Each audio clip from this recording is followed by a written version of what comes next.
once again to enter the realms of the paranormal.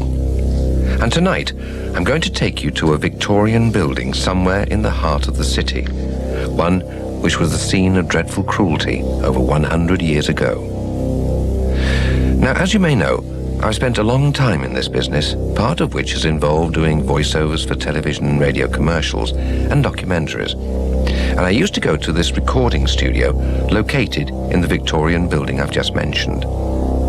The building was entered from the ground floor, and as you went in, you had to climb a steep flight of dark, narrow wooden stairs to the first floor. And on this floor was the reception area and a large rehearsal studio. Up another flight of stairs was the actual recording studio, separated from the control room by a large glass panel.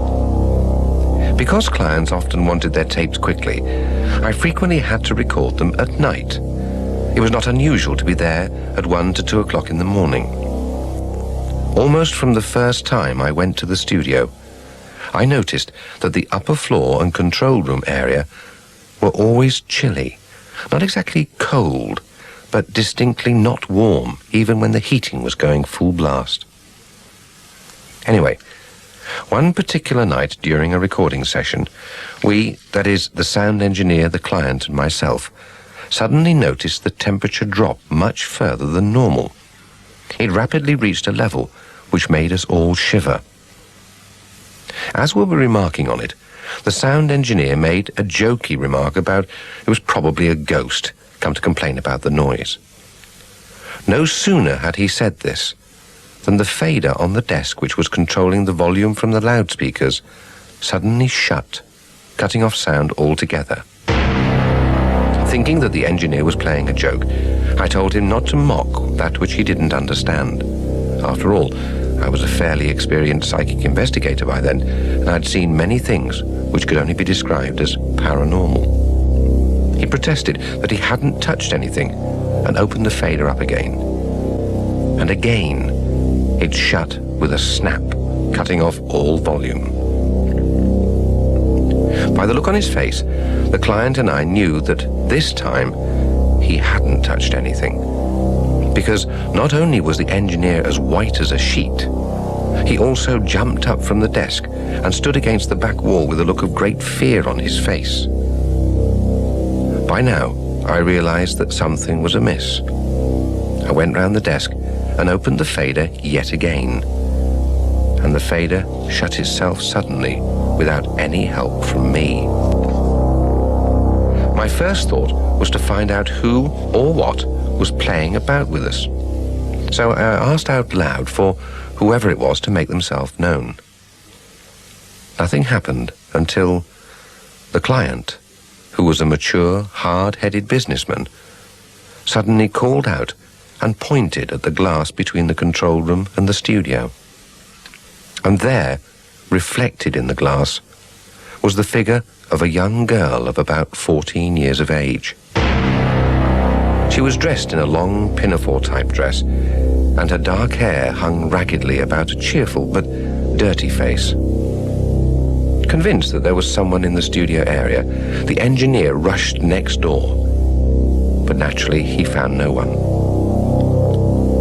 As we watched the engineer search the room, we saw the figure of the girl also watch him, but she was invisible to him. Frustrated, the engineer returned to the control room, but as he came through the heavy soundproof door, it paused before it closed behind him, as if someone else was coming in behind him. By now, I was certain that not only was there a ghost in the building, but also that she was gentle but sad, and I distinctly heard the name, Sarah. Almost immediately, the strange things started again. A tape was unwound from one of the machines. The lights were switched on and off. A record player started when no one was near it.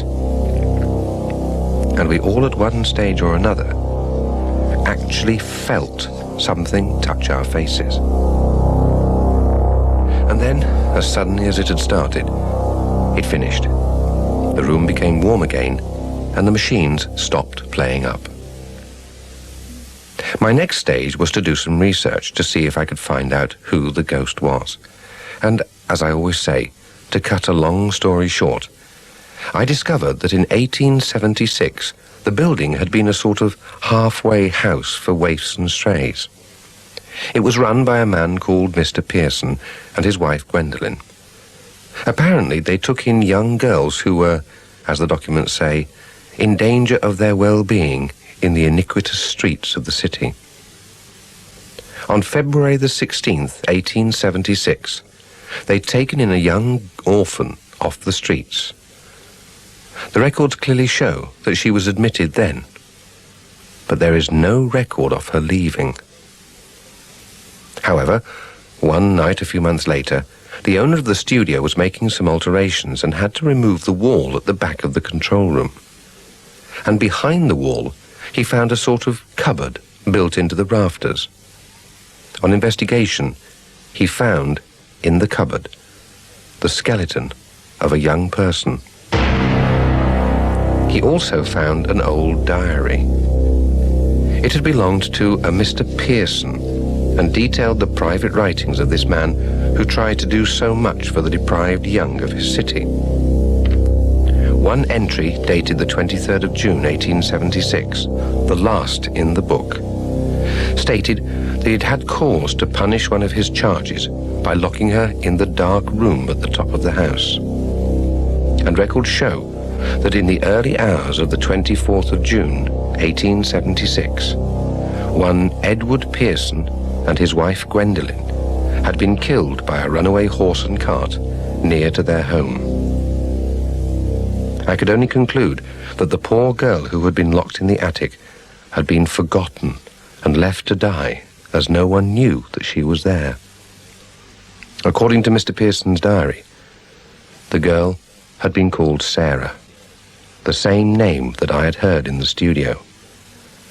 And the skeleton which had been found was that of a young girl between the ages of 11 and 14. Remnants of clothing found suggested that the body dated from the late 19th century. Perhaps the 23rd of June, 1876? Who knows?